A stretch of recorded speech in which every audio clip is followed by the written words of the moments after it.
Hi, this is Brandi Koskie with dietsandreview.com, and with me today is Dr. Wayne Andersen.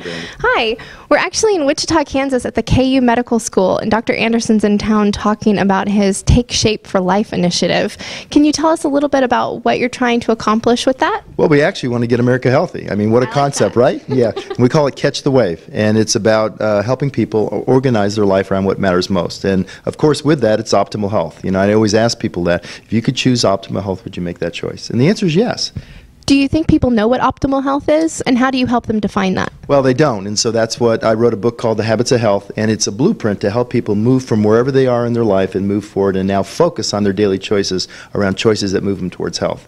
You know, in our design 10,000 years ago, we were hunters and gatherers, and we tried to store energy and conserve energy. Well, that doesn't fit us anymore, and if people are mindful of what they do and understand that those choices can't be just go do what you want, it can make all the difference in the world. And it's not just what you eat, but it's also how you move yourself, how you handle stress, how you sleep.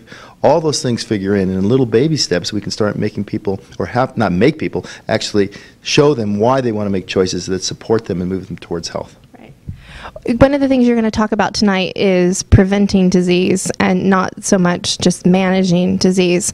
A lot of doctors in the country right now don't really know how to equip their patients with the proper tools and education for losing weight. What do you think the next step is in getting our doctors educated enough to educate their patients? Well, that's why I'm here. And actually, our goal is to move medicine to the third era, where we're really focusing on, the first era was through Hippocrates through the 1950s, and it was public health issues like infectious disease control. In the 50s, I trained at Cleveland Clinic in Hearts, and there's a museum there where we said, well, we're going to use technology to help us cure diseases, chronic diseases. It just hasn't worked out for us. In fact, if you look, our technologies in the food industry and the sedentary lifestyle with all the mechanics are actually working against us now. The third era of medicine where we need to focus is helping our patients get healthy. How do we do that? We have to give our physicians a plan that the patients can use that's easy enough to overcome the inertia of life. Life is crazy, and habits, bad habits, and all these things we've learned. I mean, you learned maybe as a kid, eat everything on your plate. Well, that certainly doesn't apply anymore. So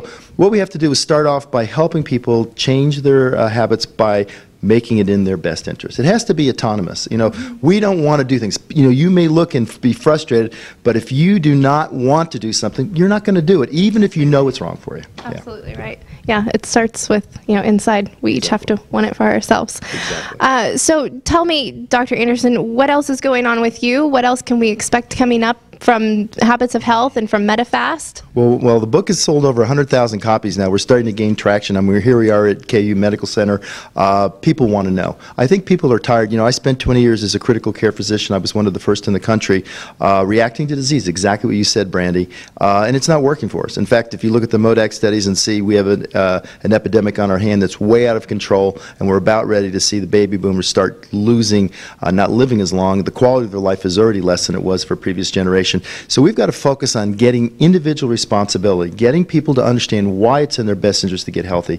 I mean, the study came out this week showing that on average, obesity has now overcome smoking as the leading cost factor of all patients. Did you see that? Mm-hmm. In fact, if they're morbidly obese, it's over $5,000 more per patient if they have that factor versus about $1,800 if they smoke. So, no, it's $1,400 if they smoke. It's $800 if they're obese. So we're talking about we can't afford as a society, we can't afford as individuals. And physicians need to really focus on a different role. Our role was one of telling people what to do, which is a controlling piece. People don't, in this country anymore, people don't want to be told what to do. They want to know that this is best for them, and then they need a blueprint to do it. They need tools to help them, and the most important thing in my factor and why Take Shape for Life has been so successful is they need support. They need a coach. About 75% of our coaches are literally people that have lost weight, got healthy, and are reaching out and helping others. So they've been through the same struggles. So it's not somebody in a call center, talking on an 800 number. It's really someone that's been through that. And what we do, our coaches are learned how to teach people the components of the habits of health across the full spectrum of how you sleep, all these things that are factors that matter. Right. There's no such thing. You can't just be a diet enthusiast or an exercise enthusiast. You have to approach this from a global standpoint of what we do. And we make 200 food choices a day. I mean, if you don't make the right food choices, even if you're eating blueberries, which have great ORAC scores, but at the same time you're having it in a shake with 600 calories, you're adding 3 pounds of fat over a couple of weeks, that doesn't work either. Right. All things in moderation. Exactly. Exactly. Well, thank you so much for taking a minute to talk with us tonight, Dr. Andersen. You can pick up his Habits of Health, Dr. A's Habits of Health, at any bookstore and online. Or at habitsofhealth.net, too. You can just go online and get it. It makes it easy for you. Perfect. Thank you so much.